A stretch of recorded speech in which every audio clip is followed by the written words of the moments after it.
It's 2002. It's a hot summer day, but the basement is cool. You're sitting on the couch, and you got Smash Bros. Running on your old TV, reading trophies to kill the time. And as you read more and more, you learn of these games that you've never heard of, and you continue on until you see this. If you're like me, you ended up looking at this trophy simply called Alpha in Smash Bros. Melee. And maybe you thought it was funny that the title was simply put as future release. I saw Custom Robo and Animal Crossing eventually on the Gamecube, but Alpha from future release was nowhere to be found. Whatever game Alpha was from completely passed me by, and I spent years not knowing what it was about. But it turned out by the end of the Gamecube's lifespan, Alpha had come out years ago. As time went on, I came to realize that the trophy is from a game called Cubivore Survival of the Fittest. It turns out Cubivore is this strange sort of action RPG game that was produced by Nintendo and released early on in the Gamecube's lifespan. For a long time, Cubivore has been considered simply as this quirky, weird Gamecube game, but I think that there's a lot more to it.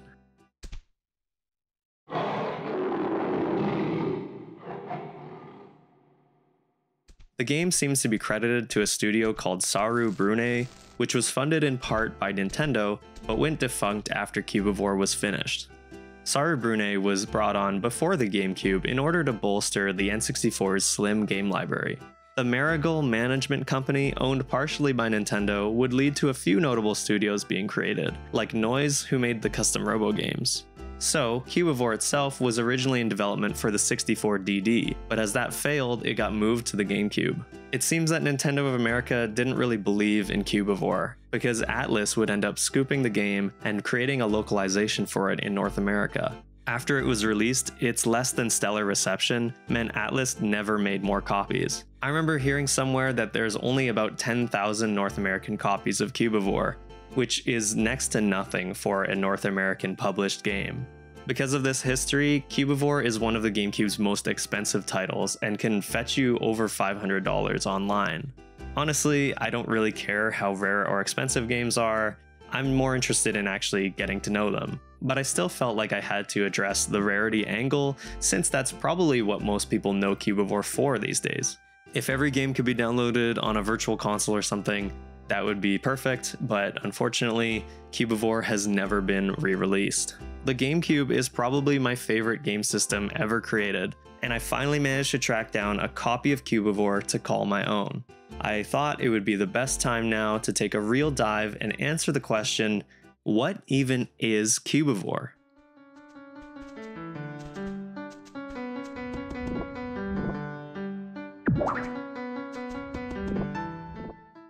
On this channel, I prefer to run games on the original hardware, whenever possible, but I genuinely didn't think I would be able to find a copy of the game in time for this video. So most of my gameplay will be recorded through emulation. I think it was the right call for a few small reasons anyway, and I don't think anyone's complaining about better video quality. With that out of the way, let's get into Cubivore. Starting off, you get this cute little intro sequence that leads into the main menu. When you begin the game, you're given a pretty long cutscene explaining the premise of Cubivore.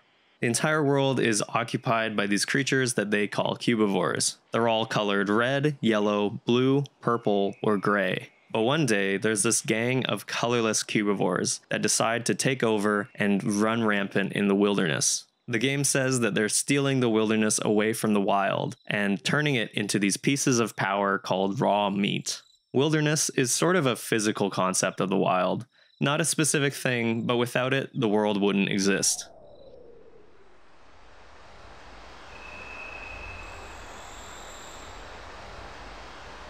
You play as this sort of spirit of the animals that's occupying the body of a pig.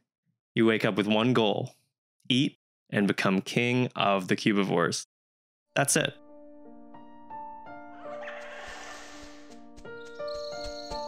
Once you're born into the world, you're free to explore the first level. You can crawl around, do a little hop, bounce on targets, and block. In this early stage of the game, Cubivore is a slow, chill game where you just roam around and munch on random creatures, but they would keep adding mechanics as time goes on. Every Cubivore has these little squares attached to them called meat, and as you eat different colored meat, you'll be able to assume that color and mutate into a new form. There are different shades of meat along with colors, and so there's over 100 mutations to collect in this bestiary. Each mutation that you take on can change your attack power, speed, or even just how you move altogether. Jumping on other cubes is actually pretty satisfying, and seeing the new forms you can take on was pretty exciting. I was honestly pretty surprised how many mechanics Cubivore was throwing at me. You ever play an RPG or watch a movie where all the characters use their own created nouns, and so you have to sort of figure out what it is they're even talking about? It's sort of like that. Cubivore does give you a glossary to check up on mechanics, but at the start I wasn't even sure what it is they were talking about. I don't know why, but I really expected this game to just begin and end with eating stuff.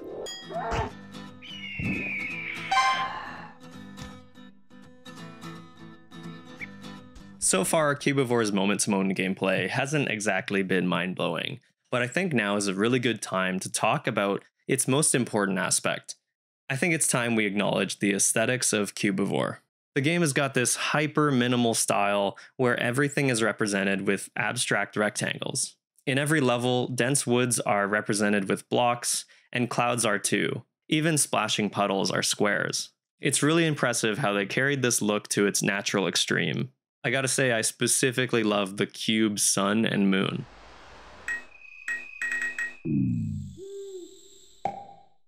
It's so simple, but I weirdly like it a lot. The manual features cute little doodles of all the actions you can perform, and has these really great realistic depictions of Cubivores. The illustration with the humor is perfect. Cubivore's whole design is about taking all these concepts and condensing them into these funny little cubes.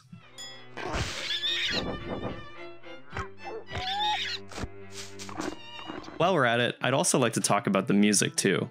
Cubivore's soundtrack isn't loaded with bangers or anything, but the few songs they do have work really well in making this little world feel so much more unique.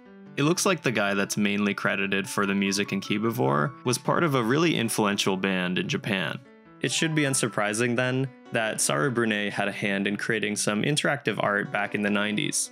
They've got credits online leading to a digital art gallery they did back in 1992, and another experimental game that I'd never heard of until now called Jungle Park that has similar design styles to the Cubivore that we know.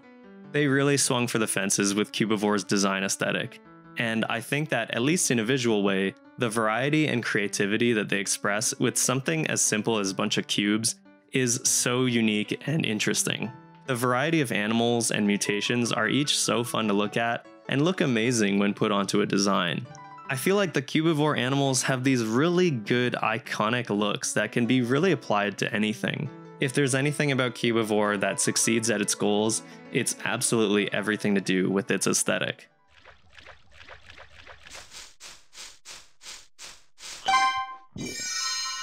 Through each of the levels, you'll find these little training grounds and cube collectibles that boost your base stats. You can collect horns to do more damage, or roll around to earn scars and raise your defense. These things are cool, permanent upgrades, but I did find them a bit ugly, honestly.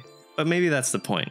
As you move along, you'll need to take raw meat from the other bosses to advance to the next level. Each boss has a unique title that I found pretty charming.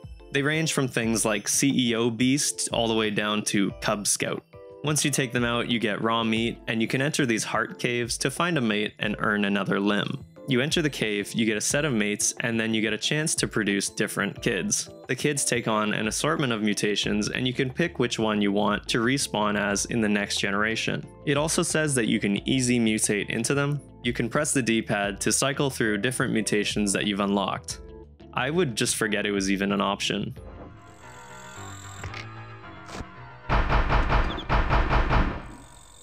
Once you repeat that cycle, you'll find that all the levels are generally the same. They have open ranges of animals and bugs that you can eat to get more mutations, with collectibles and training spots to power up your Cubivore, and maybe a boss or two followed by a heart cave.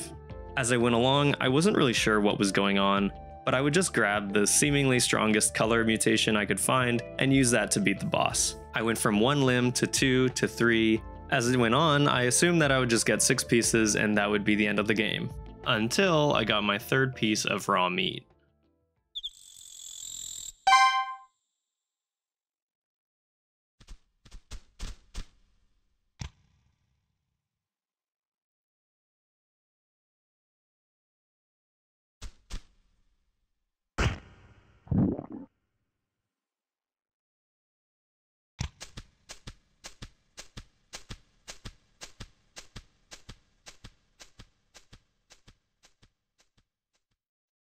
Before we get to see what happened to our pig friend, I wanted to quickly go over the original Japanese release of Cubivore. Before I had an English copy, I picked up the original Japanese version. Its spine reads Dobotsu Bancho, which translates to Animal Leader. Animal Leader was its de facto name for a long time when it was in development and being reported on through articles like on IGN. While the Cubivore cover art is fun and colorful, the Animal Leader one is so much more stylish, and I really love just the simplicity and restraint that they have. The front manual also has a unique design, which I think is really well done. With the name being Animal Leader, I was curious what the original translation referred to Cubivores as. Put simply, the game just calls them beasts, which I think actually kind of changes the context of the game. Like if in Pokemon they just called all the Pokemon monsters, wouldn't that make it feel a little different? Not to say that Cubivore or Animal Leader isn't a silly game already, but it does seem to have a little bit of heart to it that might get lost in translation with the English name. And I do think they did a great job keeping the game accurate otherwise. It might be a stretch, and I can't verify it, I don't read Japanese, so if you do, let me know your thoughts on this. Animal Leader, I think, is a neat little alternative to owning the US version, at least if you're interested in owning a Japanese Gamecube along with it.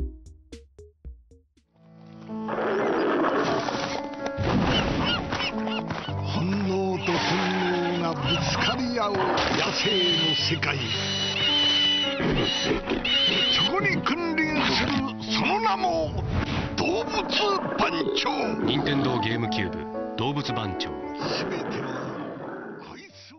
So you got Eden, and you end up in this heaven area, which is pretty strange. Not just because of the goofy rainbows and ominous tone, but because they actually started to explain how the game works here. Almost 3 hours in. Each little island pretty much just repeated what I already kind of knew from playing the game. It's a weird choice, but at least it clarified some things.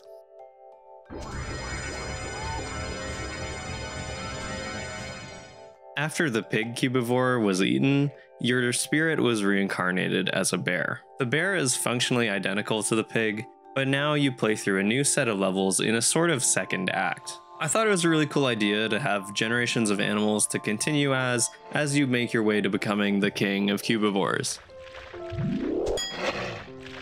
I haven't mentioned it yet, but every single level has had narration through these monologues from your Cubivore.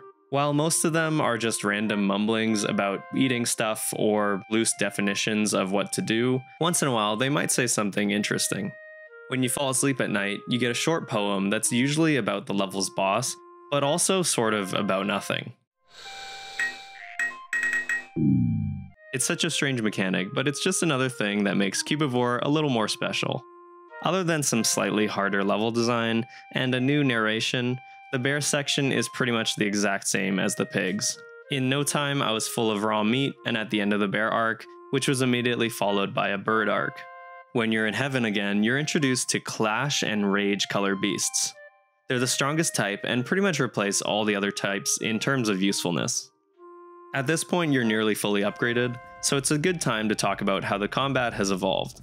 What went from a simple single-limbed creature randomly bumping into things until they died has turned into a full four-legged hunter. You can return to having less limbs if you get injured, or you start a new arc again, but after about 3 or 4 limbs, they all feel the same. At first, the combat was slow, but as time has gone on, it's become a lot more hectic. The only problem is, the control and camera aren't really equipped to handle so much going on at once. Once you get going in a fight with 4 or more enemies, the camera just starts to freak out. It tries its best to keep everyone in view, but it's also zooming in and out as things enter and leave its range. Not to mention, the camera is stuck at a few preset angles. With so much going on, it can make attacking one target in a crowd really difficult. You're going to have to rely on this confusing radar and your own sense of space.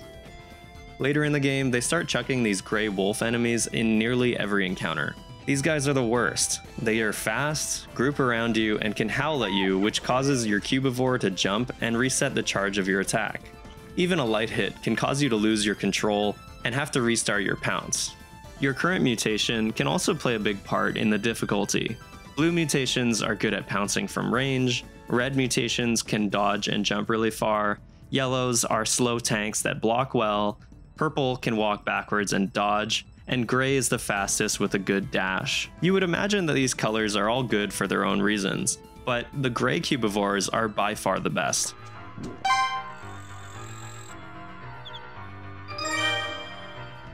I found red and yellow feel a bit slow but can get the job done, but mutations of blue and purple can have some awful feeling controls. A lot of mutations will either walk or jump sideways, forcing you to hold the stick in a certain way to go in a straight line, or walk backwards, making you need to hold the backstep button to do anything. A lot of blue mutations will also pounce left, so you'll have to put yourself at a 90-degree angle to get anything done. There was a time where I was stuck with a backwards mutation, trying to catch a guy with 6 other things running around, and I just couldn't do anything but randomly attack until something died. Stop! Please let me go! Please let me go first! I'm doing something! Cubivore doesn't really punish you for death, but it doesn't make that feeling any less frustrating. Because of that, at some point I stopped using any other color but gray. It's by far the best, letting you chase anything and at least being able to chip them down. Even the game's instructions tell you that they're the best. Cubivore is not interested in being balanced. After a bit of struggling, we made it to the last section and finished the last fight in the bird arc. Honestly, I was a bit zoned out and didn't even realize what had actually happened when I took him out. I thought the game was over, but I read the text and it said, "You're not the actual king yet," and you get booted back to the main menu. It turns out, I wasn't quite finished with Cubivore. You might have heard at some point that Cubivore actually had a Nintendo 64 build leaked onto the internet. I thought now would be a good time to take a look at it. Like I said before, the game was originally intended to be released on N64. It never made its way to store shelves though, and instead ended up releasing on the Gamecube. In 2021, a fully playable build of the game was discovered and put online, and fans then made a translation patch using the Gamecube's original script. With a flashcart, you can run Cubivore on your own Nintendo 64. With a little bit of work, I put it on my own console to check it out. Considering the time between this build and the GameCube launch version, it's a bit surprising to see how little has actually changed. There are no crazy jumps in fidelity here. Old IGN articles reported some smoother textures and new reflective surfaces from what they originally saw on N64, and that's absolutely true here. Even though it is very similar to the retail version, there are still some notable differences. All animal models in the game have had their edges beveled on GameCube, and they don't on 64. And a lot of animal designs also have a different look. The player Cubivore also isn't a cube and has a snout like all the other animals. I did see a lot of menus that were laid out differently, but they could just be unfinished. The controls are a little bit different too. Pouncing is done with holding and releasing the Z button, instead of holding L and pressing A to jump. This means that you can jump while you're still locked onto an enemy, which you can't do on GameCube, but it also means that on 64, the Toadstool training grounds are a lot harder to handle. The game also, of course, runs better on GameCube, but given it's a development build, it's fair to say that they could have fixed this. Cubivore on N64 reminds me a lot of when Dinosaur Planet had its leak. The port from N64 does make a lot of stuff make more sense. The GameCube version controls the camera in sections, which feels a lot more natural with the N64C buttons. I didn't end up playing the entire game, but having access to this unreleased version is pretty sweet, and I honestly think that Cubivore feels a lot more home on N64. After the bird arc, I realized you need to have done 100 mutations to even challenge the killer Cubivore, and I was still quite a way away. I think in theory you could avoid doing this altogether if you just got 100 mutations before the end of the game. I probably should have figured that out sooner given how much emphasis they put on how many mutations you've earned. You get access to all 3 sections of the game now. It's pretty disappointing to have to run through these levels all over again, but at least they have some new features. Each one has been updated with new enemies and the Rage and Clash meat variants. There were a few of these portals around. They add some more here. Cubivore's level design honestly is pretty flat and boring, but a lot of these bonus areas are much more dynamic. I'm not really sure why they felt the need to keep a lot of these as separate bonus areas instead of introducing these more dynamic levels into the actual stage design. In the second lap, all of the narration has become much more wild. Your Cubivore's monologue has just turned into a desire to eat more and shout. I reached 100 mutations as I was wrapping up the second run of the bird arc, and the second you reach 100, you get scooped up and put into the last boss.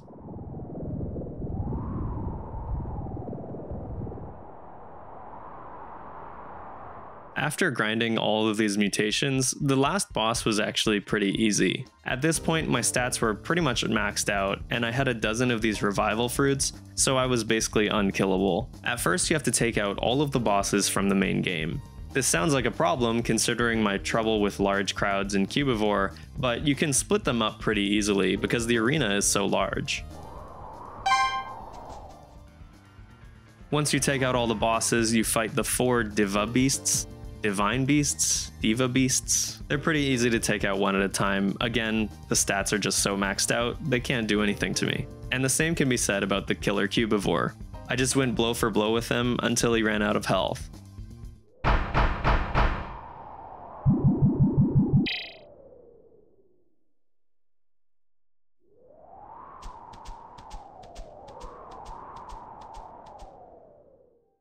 Honestly, the ending of the game left me feeling a little bit empty. I had a feeling it would sort of just end, and that's exactly what happened. After a short credit sequence, that was it. I suppose you could go and get the last 50 mutations, but as far as I'm aware, it just gives you access to a special map with all the color meats available. Cubivore was over.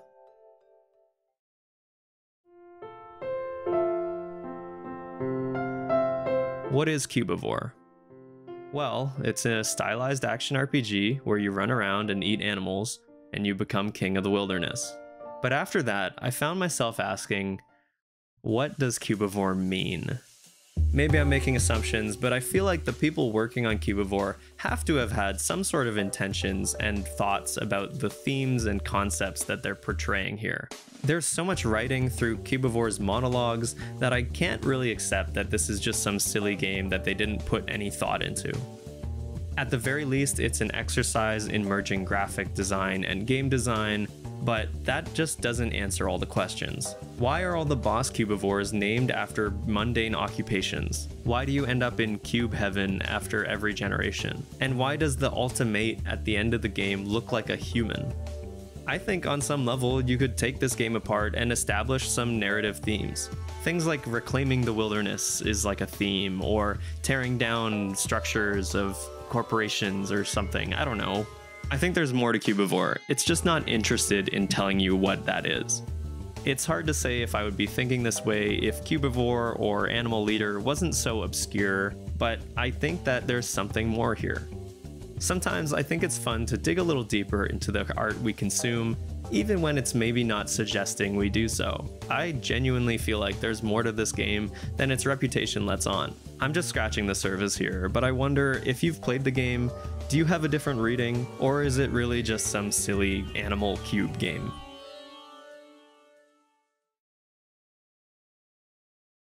So that was the end of my time with Cubivore Survival of the Fittest. After playing the game, I have a lot more respect for it than I would say I had enjoyed my time with it, but I'm still glad I tried it after all these years. What started to me as this strange little thing that I'd never really heard about is actually a very interesting experimental game with a lot more to say than it lets on. There's a lot more to chew on than you might think.